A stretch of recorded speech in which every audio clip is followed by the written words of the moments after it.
নমস্কার, শুভ অপরাহ্ন। চলমান বাহিনী দলনেতা দলনেত্রী প্রশিক্ষণ শিবির 2026। আজকের এই উদ্বোধনী অনুষ্ঠানে যারা বিভিন্ন দূর দূরান্ত থেকে এখানে উপস্থিত হয়েছেন, প্রত্যেককেই নরেন্দ্রপুর রামকৃষ্ণ মিশন আশ্রম ও নরেন্দ্রপুর লোকশিক্ষা পরিষদের পক্ষ থেকে আন্তরিক ধন্যবাদ, নমস্কার এবং কৃতজ্ঞতা জানাই। মঞ্চে উপস্থিত আছেন শ্রীমৎ স্বামী বেদাতীতানন্দজি মহারাজ, উপস্থিত আছেন পূজনীয় স্বামী শাস্ত্রজ্ঞানন্দজি মহারাজ, উপস্থিত আছেন পূজনীয় স্বামী দেবেশ্বরানন্দজি মহারাজ। প্রত্যেককেই আমার অন্তরের অন্তঃস্থল থেকে বিনম্র প্রণাম ও শ্রদ্ধা জানাই। শুরুতেই আজকের অনুষ্ঠানের শুভ সূচনা করবেন শ্রীমৎ স্বামী বেদাতীতানন্দজি মহারাজ প্রদীপ প্রজ্বলনের মধ্য দিয়ে।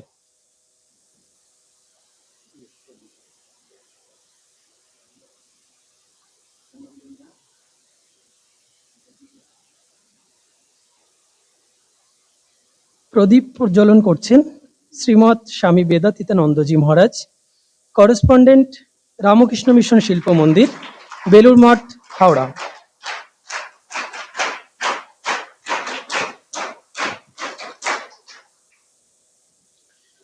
প্রদীপ প্রজ্বলনের পর আশ্রমের চিরাচরিত প্রথা অনুযায়ী আজকের এই উদ্বোধনী অনুষ্ঠানের মূল পর্বে প্রবেশ করার পূর্বে বৈদিক মন্ত্রোচ্চারণ করবেন আশ্রমের পূজনীয় সন্ন্যাসী মহারাজ বৃন্দ।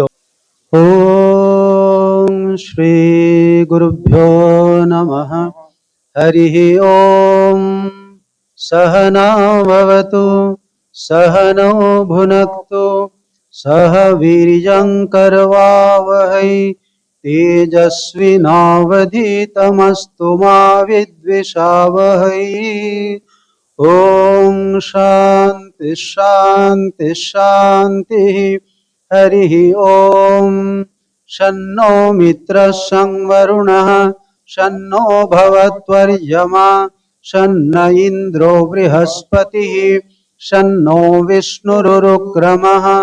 নমো ব্রহ্মণে নমস্তে বায়ু ত্বমেব প্রত্যক্ষং ব্রহ্মাসি त्वामेव प्रत्यक्षं ब्रह्म वदिष्यामि।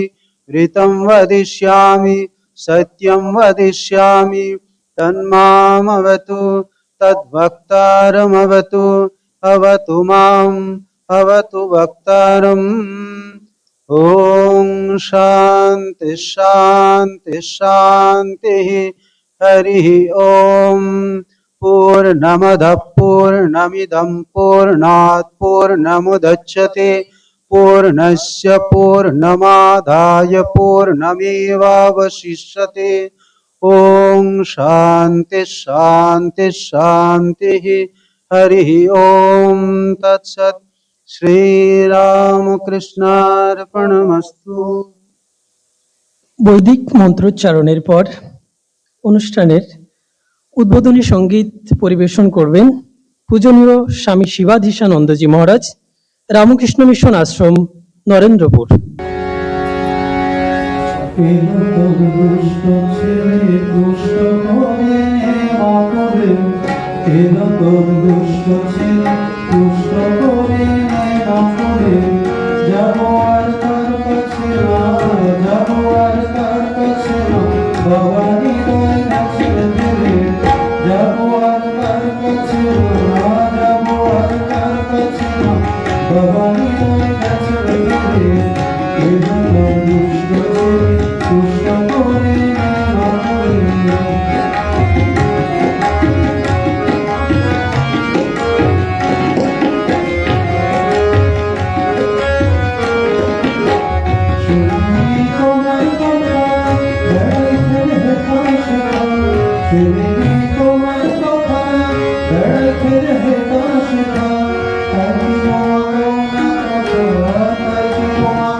এবার স্বাগত ভাষণ। স্বাগত ভাষণ প্রদান করবেন স্বামী শাস্ত্রজ্ঞানন্দজি মহারাজ, সম্পাদক রামকৃষ্ণ মিশন আশ্রম, নরেন্দ্রপুর। ওম নমো ভগবতে রামকৃষ্ণায়। মঞ্চে উপস্থিত আছেন পূজ্যপাদ শ্রীমৎ স্বামী দেবেশ্বরানন্দজি মহারাজ। মহারাজের শ্রীচরণে আমার ভূমিষ্ঠ প্রণাম। উপস্থিত আছেন আজকের এই অনুষ্ঠানের উদ্বোধক শ্রীমৎ স্বামী বেদাতীতানন্দজি মহারাজ। মহারাজকেও আমার শ্রদ্ধা, নমস্কার, কৃতজ্ঞতা, শুভেচ্ছা জানাই। অন্যান্য সন্ন্যাসী মহারাজেরা আছেন, তাদেরকেও আমার শ্রদ্ধা, নমস্কার, কৃতজ্ঞতা। আমাদের আশ্রম কর্মী যারা লোকশিক্ষা পরিষদের, তাদেরকে আমার শ্রদ্ধা, নমস্কার, কৃতজ্ঞতা। এবং আপনারা যারা এসছেন বিভিন্ন সংগঠন থেকে, আমাদের এই চলমান বাহিনী প্রকল্পের দলনেতা, দলনেত্রী, আপনাদেরকেও আন্তরিক শ্রদ্ধা, নমস্কার, কৃতজ্ঞতা। একেবারে শুরুতেই রামকৃষ্ণ মিশন লোকশিক্ষা পরিষদ তথা রামকৃষ্ণ মিশন আশ্রম নরেন্দ্রপুরের পক্ষ থেকে প্রথমত আপনাদের সবাইকে, আপনারা যারা দলনেতা, দলনেত্রী, চলমান বাহিনী প্রকল্পের, আমাদের বিভিন্ন গ্রাম সংগঠনের, আপনাদেরকে স্বাগত জানাই। তারপরে আজকের যিনি উদ্বোধক মহারাজ, পূজ্যপাদ শ্রীমৎ স্বামী বেদাতীতানন্দজি মহারাজ, তাঁকেও আপনাদের সকলের পক্ষ থেকে, আমাদের আশ্রমের পক্ষ থেকে স্বাগত জানাই।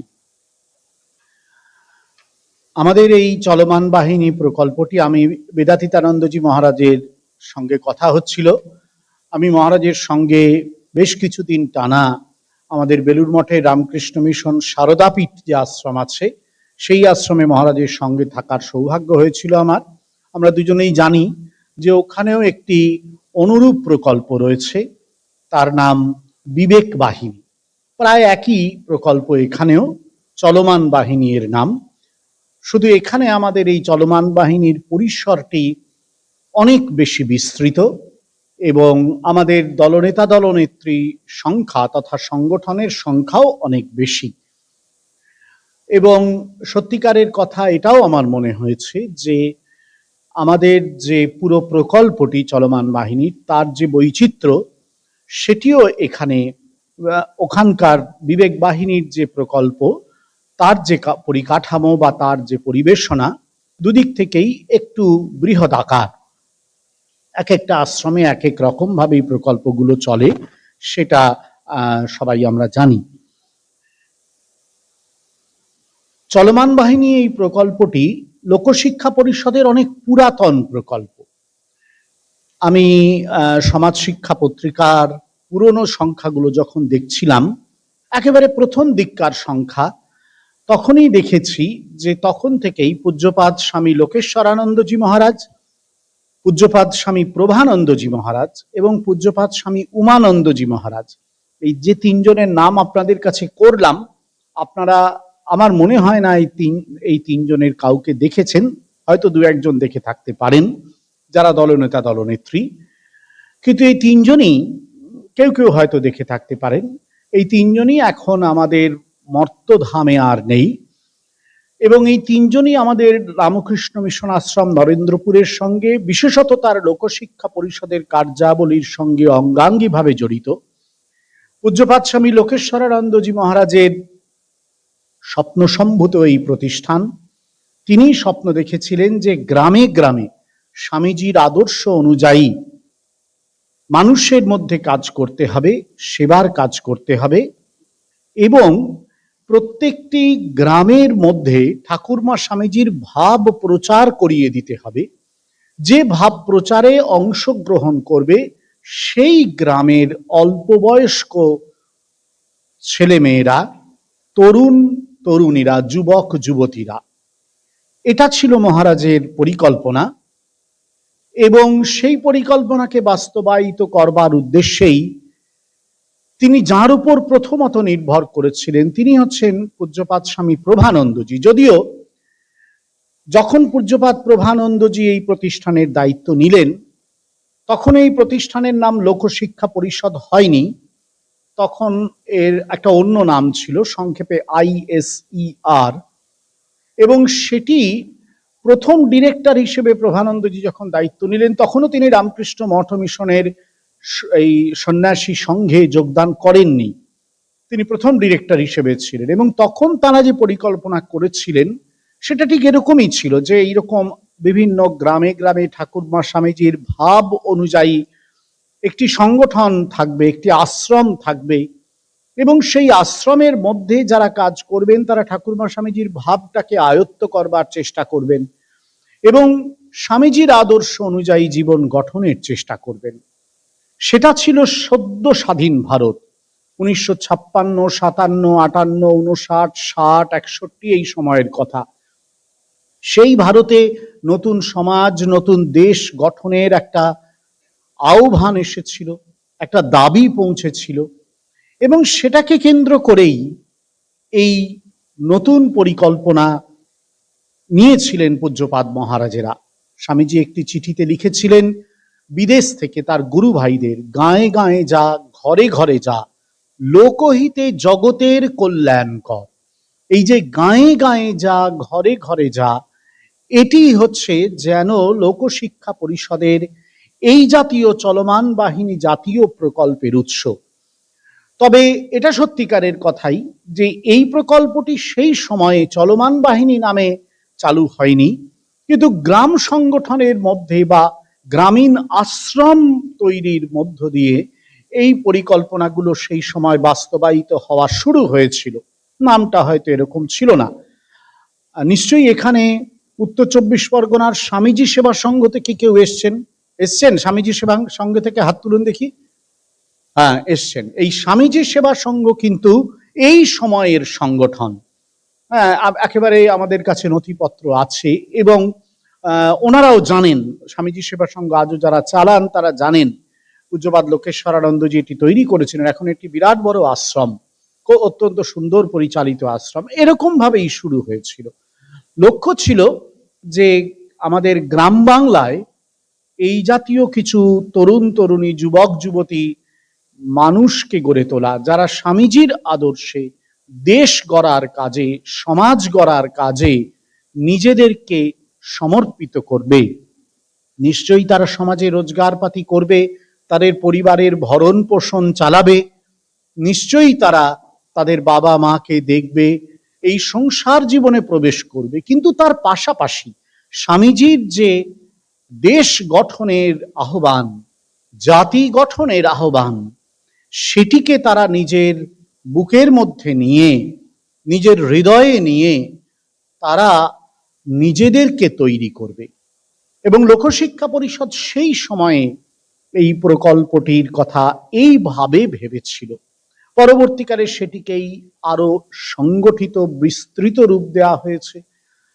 শিবশঙ্কর চক্রবর্তী, মিহির দা এরা মিলে এটাকে খুব সুন্দর একটি রূপ দেওয়ার চেষ্টা করেছিলেন এবং এর আকার অনেক বেশি বর্ধিত হয়েছিল। ধীরে ধীরে বাংলার ব্রতচারী, যেটি খুব নিজস্বই গুরুসদয় দত্তের পরিকল্পনায় যেটি সূচিত হয়েছিল বিংশ শতাব্দীর প্রথমে, সেই বাংলার ব্রতচারীকে সঙ্গে অন্তর্ভুক্ত করা হয়েছিল। এবং এটা সত্যিকারের কথাই, মূল যে চলমান বাহিনী বা বিবেক বাহিনীর ভাবনা, তার থেকে কিছুটা সরে এসে একটি নিজস্ব পরিবেশনা পদ্ধতি এটি তৈরি করেছিল। আমাদের পরবর্তীকালে মনে হয়েছে যে এই সরে আসাটা কিছুটা যেমন প্রয়োজন, আবার আমাদের মূল যে সূচনা পর্বের উদ্দেশ্য সেটাকেও ধরে রাখা প্রয়োজন। এই দুটিকে মাথায় নিয়েই আমরাও চলমান বাহিনীর কিছু সংস্কারে ব্রতী হওয়ার চেষ্টা করেছি, ধীরে ধীরে ধীরে ধীরে করবার চেষ্টা করেছি। কিন্তু এখনো পর্যন্ত যে খুব সফলভাবে আমরা আমাদের প্রথম দিকের অবজেক্টিভ বা প্রথম দিকের উদ্দেশ্যে নিজেদেরকে পুনঃস্থাপিত করতে পেরেছি, রিএস্টাবলিশ করতে পেরেছি, সেটা বলবো না, কিন্তু নিশ্চয়ই আমাদের ভবিষ্যতে এটার লক্ষ্য রয়েছে। ধীরে ধীরে সেটিকে আমরা আমাদের যে প্রথম দিকের উদ্দেশ্য সেই উদ্দেশ্যের সঙ্গে যুক্ত করব এবং নতুন কালের যে দাবি সেটিকেও কিন্তু এর মধ্যে আমরা গ্রহণ করব। যেমন গত বছর থেকে শিবভাবানন্দজির উদ্যোগে পরিবেশ সচেতনতার যে আধুনিক একটি দায়িত্ব সমাজের নেয়ার প্রসঙ্গ উঠে আসছে বারে বারে, সেটিকে এর সঙ্গে যুক্ত করা হয়েছিল এবং পশ্চিমবঙ্গের পরিবেশ দপ্তর তাদের দিক থেকে আমরা কিছু আর্থিক সাহায্য পেয়েছিলাম, বেশ কিছু আর্থিক সাহায্য পেয়েছিলাম।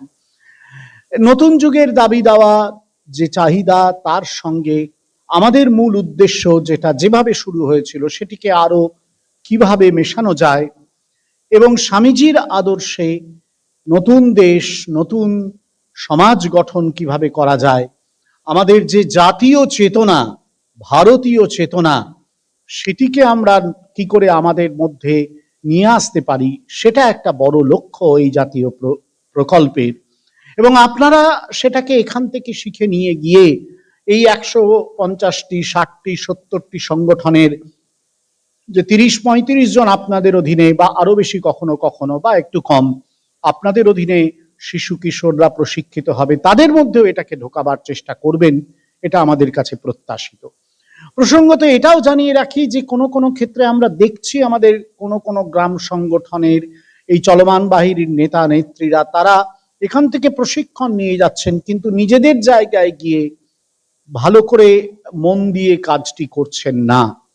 সংখ্যা তাদের অল্প, কিন্তু এটি দেখতে পাচ্ছি আমরা, এবং আমরা সেই কারণে নিজেরা আরেকটু আমাদের মনিটরিং যারা করেন তাদের কাছ থেকে তারা আরেকটু বেশি করে আপনাদের দিকে নজর রাখার চেষ্টা করছেন। এটিও আপনাদের কাছে অনুরোধ, এটি অনুগ্রহ করে করবেন না। নিশ্চয়ই আমাদের উপার্জনের ক্ষেত্র এটি নয়, কিন্তু উপার্জনের ক্ষেত্র ছাড়াও মানুষের সেবার ক্ষেত্র একটি রয়েছে, সামাজিক দায়বদ্ধতার একটি প্রশ্ন রয়েছে। ঠাকুরমা স্বামীজির প্রতিষ্ঠানের সঙ্গে যুক্ত হয়ে এটি আপনারা অনুসরণের চেষ্টা করবেন, এটি আপনাদের কাছে আমাদের প্রত্যাশা। এটি দীর্ঘদিন ধরে চলে না, এই জুন জুলাই মাস থেকে শুরু হয়, আমাদের মোটামুটি ডিসেম্বরের মধ্যে, এবার তো আমরা প্রায় জানুয়ারির ফার্স্ট উইকে সবকিছু শেষ করে দিয়েছি, 6 মাসের একটা সময় থাকে।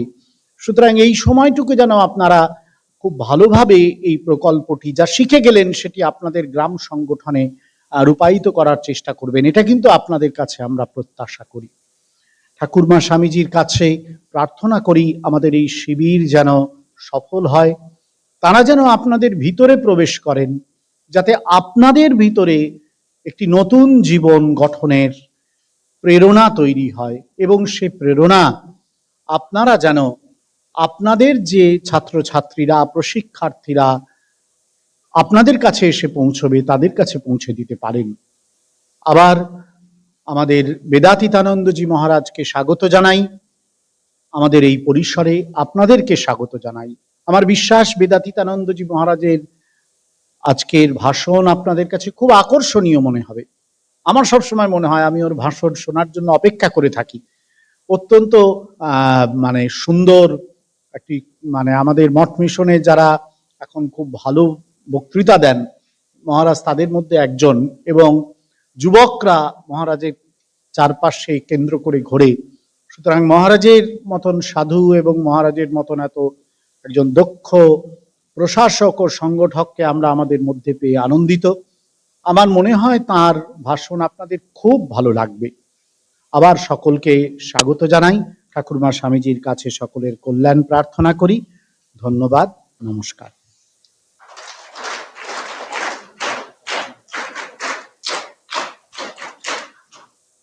স্বাগত ভাষণ প্রদান করলেন পূজনীয় স্বামী শাস্ত্রজ্ঞানন্দজি মহারাজ, সম্পাদক রামকৃষ্ণ মিশন আশ্রম, নরেন্দ্রপুর। পূজনীয় মহারাজকে আভূমি প্রণাম জানাই। মহারাজ দেশ ও জাতি গঠনে স্বামীজির যে আহ্বান, তা আরো একবার আমাদেরকে মনে করিয়ে দিলেন।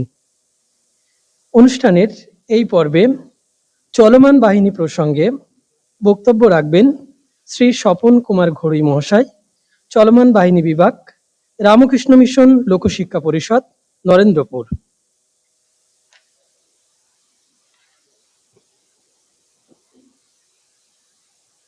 প্রথমে ঠাকুরমা স্বামীজিকে প্রণাম জানাই, শ্রদ্ধা জানাই। আজকের এই অনুষ্ঠানের উদ্বোধক আমাদের সকলের পূজনীয় শ্রীমৎ স্বামী বেদাতীতানন্দজি মহারাজ, করেসপন্ডেন্ট রামকৃষ্ণ মিশন শিল্প মন্দির, বেলুর মঠ।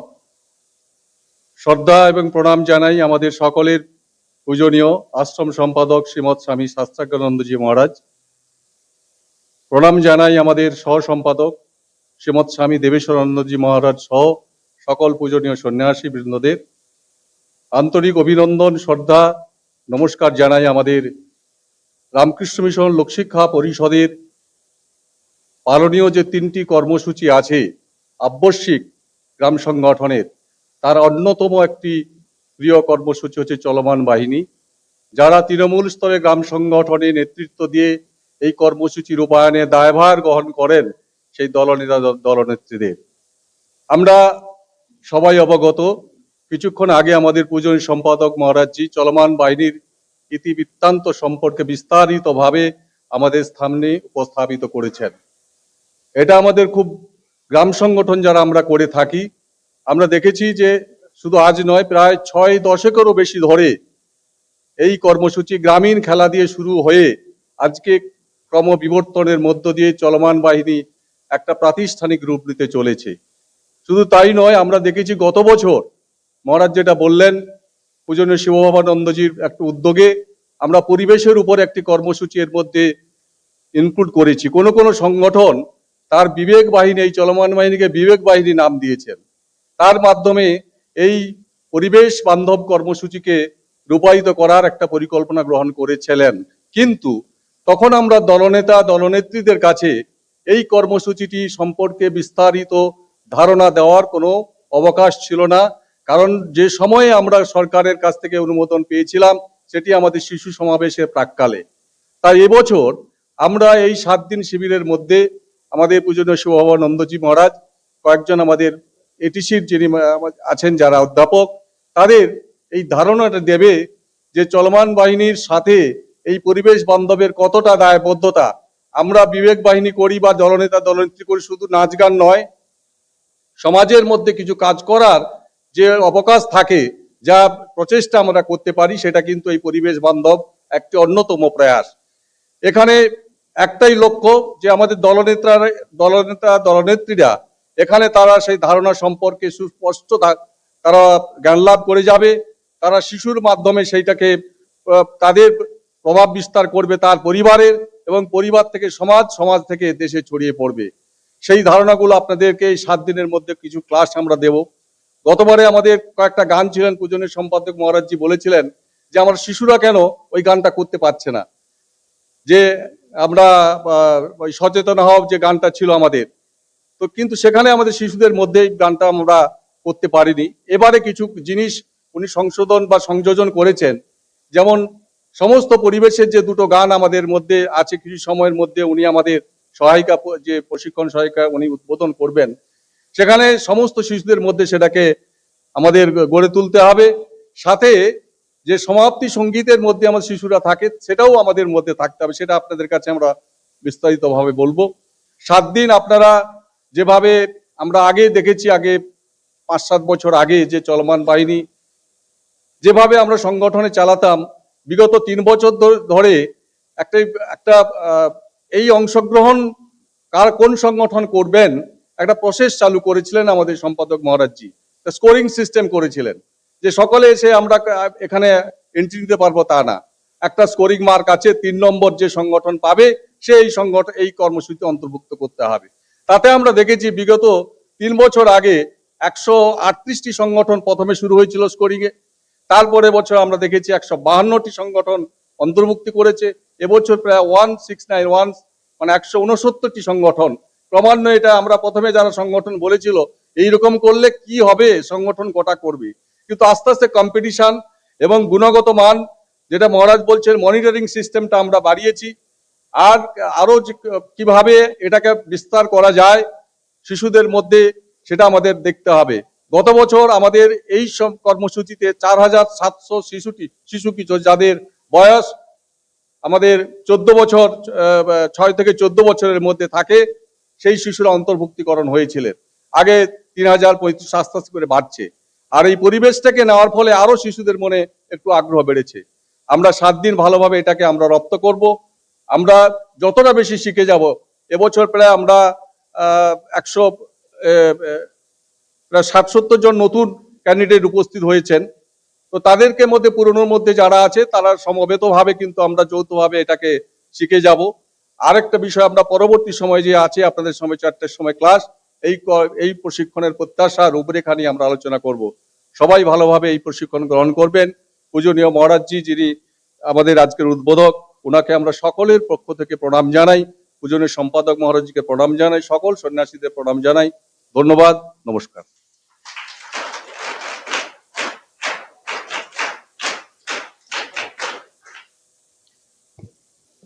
চলমান বাহিনী প্রসঙ্গে খুব সংক্ষিপ্ত বক্তব্য রাখলেন শ্রী স্বপন কুমার ঘড়ি মহাশয়, চলমান বাহিনী বিভাগ, রামকৃষ্ণ মিশন লোকশিক্ষা পরিষদ। এরপর চলমান বাহিনী প্রশিক্ষণ সহায়িকা যে গ্রন্থ, সেই গ্রন্থের মোড়ক উন্মোচন করবেন পূজনীয় স্বামী শাস্ত্রজ্ঞানন্দজি মহারাজ, পূজনীয় স্বামী বেদাতীতানন্দজি মহারাজ ও পূজনীয় স্বামী দেবেশ্বরানন্দজি মহারাজ।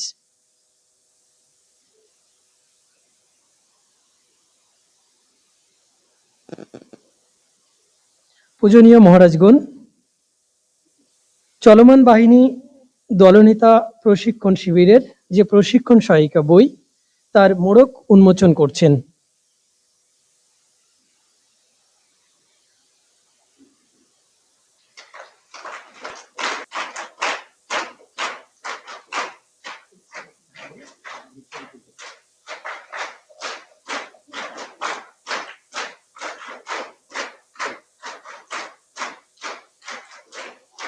দু 2026 ও 27 বর্ষের চলমান বাহিনী প্রশিক্ষণ সহায়িকা বইয়ের মোড়ক উন্মোচনের পর এতক্ষণ আমরা পূজনীয় স্বামী বেদাতীতানন্দজি মহারাজের বক্তব্য শোনার জন্য অধীর আগ্রহে অপেক্ষা করে আছি।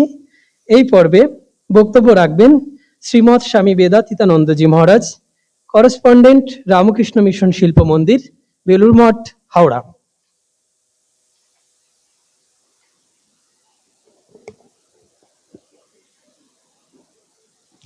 Revered Swami Shastragyanandaji Maharaj, Secretary Ramakrishna Mission Narendrapur, other revered Maharajjis and Brahmacharis of this center, respected office bearers of this unit of Narendrapur, and dear leaders of Chalaman Bahini. আজকে যেমন নরেন্দ্রপুরে তোমাদের এই চলমান বাহিনীর প্রোগ্রাম চলছে, শুরু হয়েছে, আজকেই শুরু হয়েছে না তোমাদের? আমাদেরও আজকেই শুরু হয়েছে ওখানে। খুব ইন্টারেস্টিং, কি করে কথা বলে মহারাজরা করেছে নাকি এরকম আমার ফিলিং হলো। আমাদেরও আজকে ওখানে ইনগ্রেশন হবে। এই 5 o'clock মহারাজ, আমাদের সেক্রেটারি মহারাজ যাবেন ওখানে। তো আমাদের কিন্তু এত নম্বর থাকে না, আমাদের 50 মতন থাকে মহারাজ, হ্যাঁ 70 মতন থাকে। অ্যান্ড আমাদের ওখানেও দেখেছি মেয়েরাই বেশি। আমি জানি না কি সমস্যা, মানে ছেলেরা কি লিডারশিপ দিতে পারে না নাকি জানি না আমার। এনিওয়ে, আমরা কি চাই? তোমাদের চলমান বাহিনী ইউনিট চলে রামকৃষ্ণ মিশনের আন্ডারে, তো ইন্ডিপেন্ডেন্ট তো নেই, তোমরা নিজে নিজে চালাচ্ছ না, মিশনের আন্ডারে চালাচ্ছ। তো তোমাদেরও জিজ্ঞেস করা উচিত, মহারাজ আমাদের দ্বারা আপনারা কি চান? আমরা তো কাজ করছি আমাদের আমাদের এলাকাতে, গ্রামে, কি চান? তো আমি পরিষ্কার বলে দিচ্ছি, তোমাদের মাধ্যমে আমরা যে চাই ওটা হচ্ছে গিয়ে নতুন নতুন ছেলে মেয়েরা রামকৃষ্ণ মিশনের সম্পর্কে আসতে হবে। কি বললাম? নতুন নতুন ছেলে মেয়েরা রামকৃষ্ণ মিশনের সম্পর্কে আসতে হবে, ওইটা হচ্ছে তোমাদের কাজ, ধরে নিয়ে আসা। সো তার জন্য রামকৃষ্ণ মিশনের কি কি অ্যাডভান্টেজেস, কি বেনিফিট, এই রামকৃষ্ণ মিশনের সঙ্গে আমরা যদি থাকলে আমাদের কি কি উদ্ধার হয়, কি কি ভাবে আমাদের ভালো হয়, এই সেন্সটা যদি তোমাদের থাকে তখনই তুমি আরেকজনকে ডাকতে পারবে, নইলে কেন আসবে? ধরো ফর এক্সাম্পল, তুমি কোন একটা নতুন জায়গাতে, নতুন হোটেলে একটা নতুন কফি খেয়েছো, খুব ভালো লেগেছে তোমার, তোমার তখন মনে হবে না আমার বন্ধুদেরকেও একবার নিয়ে গিয়ে খাওয়ায়? তোমার যদি ওটা ভালো যদি না লাগে, তোমার যদি ওটা যদি ভালো না লাগে, তুমি কেন নিয়ে যাবে আমাদের? আমাদের স্বামী অখণ্ডানন্দজি বলে একজন প্রেসিডেন্ট ছিলেন, নাম শুনেছো কেউ? হ্যাঁ, কে কে শুনেছে? হাত তুলো তো, দেখতে চাই। এই দেখো দেখো দেখো, আমাদের মিশনের সম্বন্ধে জানতে হবে, এইটা হচ্ছে আমাদের কাজ, বুঝতে পেরেছো না? পড়তে হবে, পড়াশোনা করতে হবে, বা শুনতে হবে। ইদানিং তো তোমার ইউটিউব আছে, বিভিন্ন ধরনের MP3 আছে, আশেপাশে তোমাদের আশ্রমে, তোমার জায়গার কাছে আশ্রম মহারাজরা যেতে থাকে, শুনতে হবে, পড়তে হবে। অখণ্ডানন্দজি বলে আমাদের একজন স্বামীজি ছিলেন, প্রেসিডেন্ট ছিলেন উনি, উনি ঠাকুরের পার্ষদ। তো উনি প্রেসিডেন্ট থাকাকালীনও কিন্তু সারগাছিতে থাকতেন, বেলুর মঠে থাকতেন না। রামকৃষ্ণ মঠের প্রেসিডেন্ট কোথায় থাকে? বেলুর মঠে থাকে। উনি কিন্তু সারগাছিতে থাকতেন। উনি সারগাছিতে থাকতে থাকতে 1936-এ ঠাকুরের 100 ইয়ার হলো, সেন্টিনারি, শতমাহা, কি বলে, শতাব্দী, 100 ইয়ার্স হলো। তখন একদিন একটা ঘটনা ঘটে। এই মহারাজের একটা অভ্যাস কি ছিল, সকালে 4:30 নাগাদ উঠে মন্দিরে যাবেন, আরতি হওয়ার পর কিছুক্ষণ ধ্যান করবেন, তারপর রুমে এসে আবার একটু রেস্ট নিতেন। পুরোপুরি ঘুমাবেন না, একটু রেস্ট নিতেন। একদিন ওইরকম যখন রেস্ট নিচ্ছেন, মোটামুটি একটু ঘুমের দিকে চলে গেছে, তখন ঠাকুর উনাকে জাগাচ্ছেন, জাগিয়ে বলছেন, এই লোকজন কি জানে কি আমি এসছি? ঠাকুর কি বলছেন? লোকজন কি জানে কি আমি এসছি? মানে ঈশ্বর অবতার নিয়েছে রে ভাই, এটা একটা বিশাল বড় ব্যাপার। মাঝে মধ্যে অবতার নেন না কিন্তু ঈশ্বর, খুব রেয়ার। ঈশ্বর অবতার নিয়েছেন, এটা মানুষের কাছে খবর গিয়েছে কি যায়নি বলে জিজ্ঞেস করছেন। সেইটা চাই আমরা, বুঝাতে পারছি ব্যাপারটা? ফার্স্ট। সেকেন্ড, তোমরা যারা চালাবে, ইউনিট গুলোকে চালাবে, আমাদের হয়ে গ্রামে গ্রামে কাজ করবে, তোমাদের মনে থাকতে হবে তোমরা কিন্তু রামকৃষ্ণ মঠ মিশনের চেহারা, বুঝতে পেরেছো না? তুমি যদি কিছু গন্ডগোল করলে কি হবে? হ্যাঁ, মঠ মিশনের উপর সমস্যা হবে, কেয়ারফুল থাকতে হবে, এটা সবসময় মনে রাখতে হবে। থার্ড, টাইম মেনটেন করতে হবে। মহারাজ বললেন না, কোন কোন ইউনিট খুব ভালো চলে, কোন কোন ইউনিট ঠিকঠাক চলে না বলে বললেন না মহারাজ? হ্যাঁ, সো ওইটা টাইমিং মেনটেন করতে, প্রতিদিন একটা রুটিন আছে না তোমাদের, আসার সঙ্গে সঙ্গে কি হবে, কি বলে ওটাকে, সো ওইটাকে সিস্টেম্যাটিক্যালি ফলো করতে হবে, টাইম পাক্কা মেনটেন করতে হবে। যদি আমরা বলি 5:30 শুরু হবে, মানে 5:30 শুরু করতেই হবে তোমাকে। তুমি যদি ওয়েট করে নাও, না আরো 10 জন আসবে, একটু অপেক্ষা করব, সো যারা 5 জন আগে এলো ওদের ইন্টারেস্ট চলে যাবে। আমরা আগে এসে কি করলাম তখন, একদম 5:30 মানে 5:30, একজন থাকলে একজনকে নিয়ে শুরু করে দেবো। বুঝাতে পারছি ব্যাপারটা? নেক্সট, ইদানিং আমাদের এলাকাগুলোতে প্রচন্ড পলিটিক্যাল চিন্তাধারা চলছে। পলিটিক্স কি, ওটা পলিটিক্স মানে স্লোগান স্লোগান, বুঝতে পেরেছ না? আমাদের এই ইউনিটগুলোর মধ্যে ওইটা নিয়ে আসা যাবে না। বুঝাতে পারছি ব্যাপারটা? ঠাকুর মা স্বামীজি সবার জন্য এসেছিলেন। কার জন্য এসেছিলেন? হ্যাঁ, সবার জন্য। সো আমাদের ইউনিটের মধ্যে, আমাদের মঠ মিশনের মধ্যে রামকৃষ্ণ মিশনের সঙ্গে যা যা যুক্ত আছে, যারা যারা যুক্ত আছে, ওটার সঙ্গে কোনো পলিটিক্সের গন্ধ আসবে না। ওরা সব বাইরে করতে পারে, এইটা বুঝাতে হবে। বুঝাতে পারছি ব্যাপারটা? হ্যাঁ। সো আমি মানে শুনেছি এরকম মাঝে মধ্যে এই জয় শ্রীরাম বলে একটা স্লোগান আমাদের প্রোগ্রামের সঙ্গে যুক্ত করে দেওয়া, এইটা কিন্তু উচিত নয়। বুঝতে পেরেছ না? ওটা ওরা করুক না, যারা যারা করতে চাইছে করুক। আমরা আমাদের ঠাকুর মা স্বামীজি ছাড়া 1 ইঞ্চি এদিক ওইদিকে যাব না। লাস্ট একটা পয়েন্ট, আমরা সারদা পীঠেও এটা নিয়ে বিশাল ডিসকাশন করি। ন্যাচুরালি নরেন্দ্রপুরেও এটা সমস্যা হয়তো আছে। 5-6 বছর আগে অবধি কিন্তু আমাদের এই গ্রাম লেভেলে মুসলমান ছেলেমেয়েরা কিন্তু আমাদের কাছে আসতো। বুঝতে পেরেছ না? হ্যাঁ, ওরা ভাগ নিত। ইদানিং কমে গেছে। এটাতে কার দোষ আমি জানি না, বাট আমরা কিন্তু আমাদের হৃদয়ের মধ্যে জায়গা দিতে হবে ওদের। এই বুঝাতে পারছি ব্যাপারটা? হ্যাঁ, ইয়েস, বিকজ এখানে আমরা কাউকে বাদ দেব না, আমরা জাত দেখবো না, ধর্ম দেখবো না। তুমি একটা ভালো জীবন যদি তৈরি করতে চাও, চলো আমাদের সঙ্গে এসো।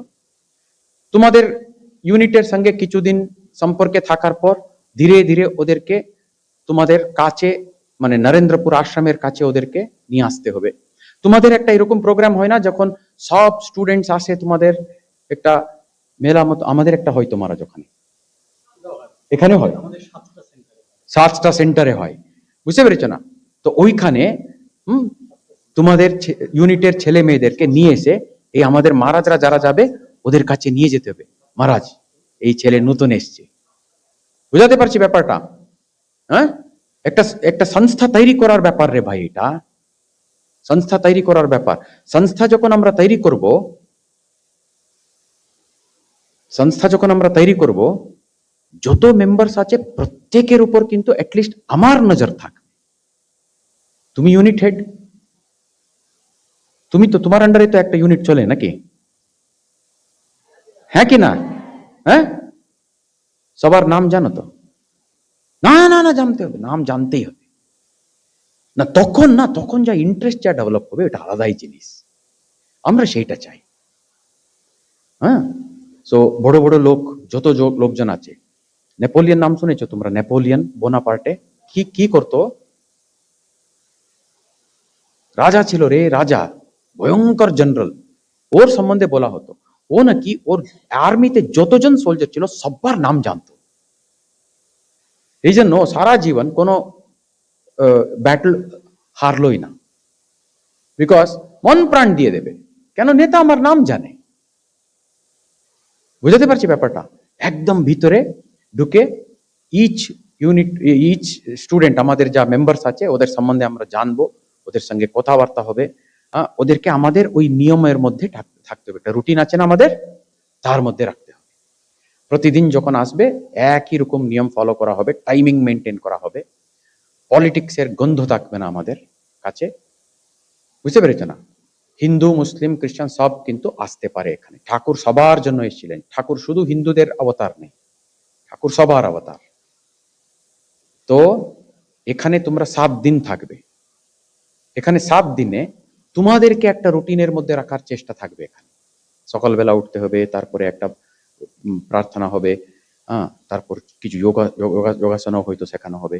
এরকম পরিষ্কার পরিচ্ছন্ন রাখার একটা কাজ। পড়াশোনা ইম্পর্টেন্ট, পড়াশোনা ঠাকুর মা স্বামীজিকে নিয়ে পড়তে হবে। তোমাদের একটা স্বদেশ মন্ত্র পাঠ করানো হয়, হয় না? মুখস্থ আছে? দেখ, এইগুলো ইম্পর্টেন্ট রে, মুখস্থ করতে হবে। এটা বুঝাতে পারছি ব্যাপার? স্বদেশ মন্ত্রটাকে মুখস্থ করতে হবে, ওটা হচ্ছে আমাদের মেইন মন্ত্র। ওইটাতে একটা স্বামীজির একটা কথা আছে, ভারতের দেব দেবী আমার ঈশ্বর। মনে পড়ছে কি বলছেন স্বামীজি? ভারতের দেব দেবী কারা রে? গুনো, ভারতের দেব দেবী কারা? কি কি নাম জানো না তোমরা? বলো এক একটা। শারদা, তারপর কালী, তারপর দুর্গা, তারপর সরস্বতী, তারপর লক্ষ্মী, শিব, মহাদেব, নারায়ণ, কার্তিক, গণেশ,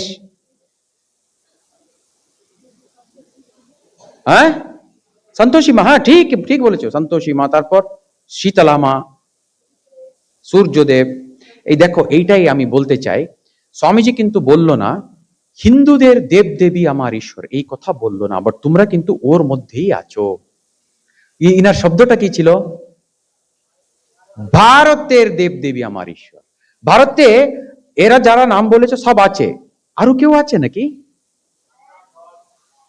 আল্লাহ আছে, জিসাস ক্রাইস্ট আছে, আছে এখানে আছে। ওরা ওরা আমাদেরই লোক, আমাদেরই রক্ত। ওদেরকেও অ্যাটলিস্ট আমরা কিন্তু আমার ঈশ্বর বলে ভাববো। আমার একজন ঈশ্বর আছে না? আমার ঈশ্বর আছে কি নেই? নাস্তিক তো নেই আমরা, আমরা তো ঈশ্বরের তো বিশ্বাস তো করি। আমার ঈশ্বরেরই আরেকটি রূপ হচ্ছে আল্লাহ, আরেকটি রূপ হচ্ছে জিসাস ক্রাইস্ট, আরেকটি রূপ হচ্ছে বুদ্ধ। বুঝতে পেরেছ না? কালী, সরস্বতী, দুর্গা ঠিকই আমাদেরই ঈশ্বরের বিভিন্ন রূপ, বাট এরাও, এটা আমরা বিশ্বাস করব। প্রচার করতে হবে না তোমার, এটা তোমাকে প্রচার করতে হবে না। প্রচার করলে পলিটিক্স হয়ে যাচ্ছে এটা। এটা প্রচার করতে যাস না, প্রচার করতে গেলেই কিন্তু কি হবে? পলিটিক্স হয়ে যাবে, ওই দিকে যাস না। বাট ভিতরে ভিতরে তুমি যদি বিশ্বাস করো, দেখবে ন্যাচুরালি সব লোক তোমার কাছে একটা আরাম পাবে, এলে তোমাকে দেখলে ঘৃণা হবে না। এটা আমরা তীব্রভাবে প্র্যাকটিস করতে হবে। সো এই 7 দিন মন প্রাণ দিয়ে থাকো এখানে। অ্যান্ড আমাদের স্বদেশ মন্ত্র পাঠ অন্তত, স্বদেশ মন্ত্র অন্তত মুখস্থ কর, এটা করতে হবে। বুঝতে পেরেছে না? এবং আমাদের স্বামী ঠাকুর মা স্বামীজিকে নিয়ে পড়াশোনা করতে হবে। আমি যদি জানি, আচ্ছা তুমি যদি একটা কালকে যদি একটা বাইক শোরুমে যদি চাকরি করো, বাইক বিক্রি করা শোরুম, বাইকের সম্বন্ধে তুমি কিচ্ছু জানো না, বিক্রি করতে পারবে তো? তুমি যে কিনতে আসবে ও জিজ্ঞেস করবে না তোমাকে এটা কত সিসি, এটা কত গিয়ার আছে? সো তুমি যদি এখন ঠাকুরমা স্বামীজিকে যদি প্রচার করবে, তুমি নিজে যদি কিছু পড়াশোনা যদি না করো, তুমি কি বলবে ওদেরকে? পড়তে হবে আমরা, ঠিক আছে না? Use this time well. So I thank revered Maharaj for inviting me here. আজকে যা যা এখানে বললাম সেম কালকে আমার ওখানে বলবো আমি। বিকজ একই কাজ, একই জিনিস। এটা এটা নরেন্দ্রপুরে হচ্ছে, ওটা আমাদের সারদা পীঠে হচ্ছে, বাট মোট কথা হচ্ছে এটা ঠাকুরমা স্বামীজির কাজ হচ্ছে। বুঝতে পেরেছ না? উনার চোখে উনার মনে এত ডিফারেন্স নাই, এইটা নরেন্দ্রপুর, এইটা সারদা পীঠ, এটা চলমান, ওইগুলো কিচ্ছু বুঝেন না উনি। আমার কাজ হচ্ছে কিনা, এই লোকজন জানে কিনা কি আমি এসছি, ঠাকুর বলেছিলেন, ওই দৃষ্টি থেকে। Thank you very very much. অনুষ্ঠানের শেষ প্রান্তে এসে আমরা উপস্থিত হয়েছি। এবার ধন্যবাদ জ্ঞাপনের পালা। ধন্যবাদ জ্ঞাপন করবেন পূজনীয় স্বামী শিব ভাবানন্দজি মহারাজ, রামকৃষ্ণ মিশন আশ্রম, নরেন্দ্রপুর।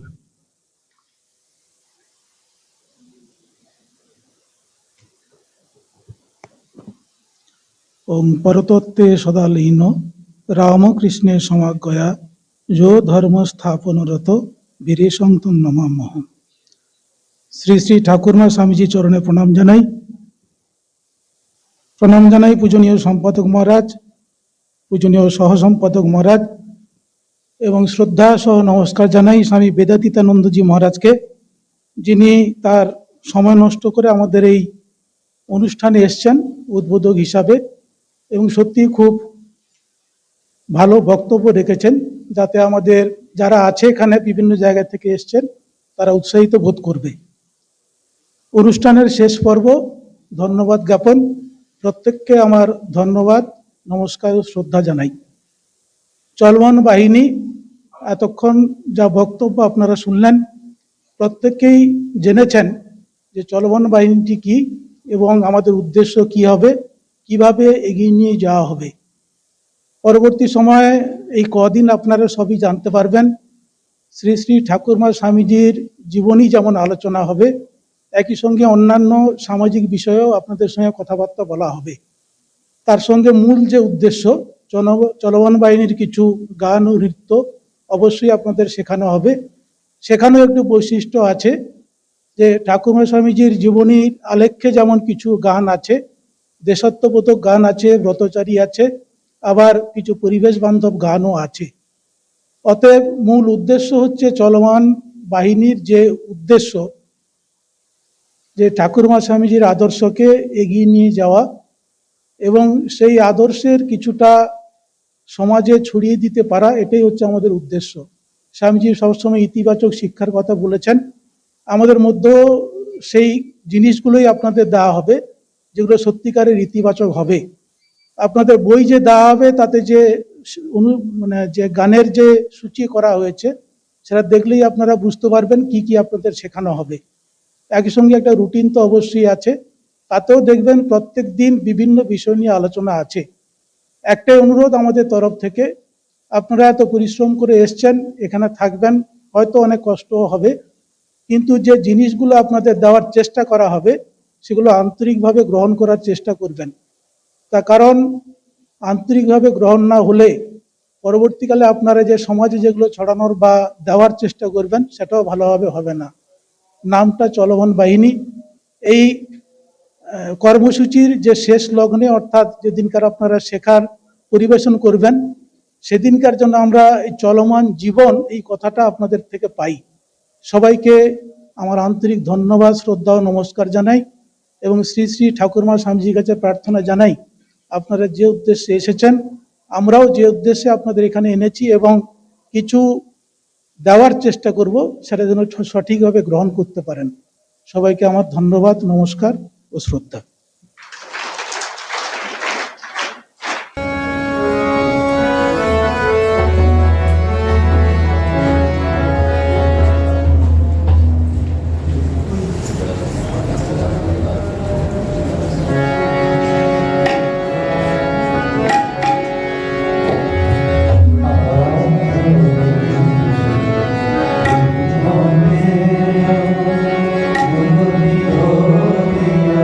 Amen.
Amen.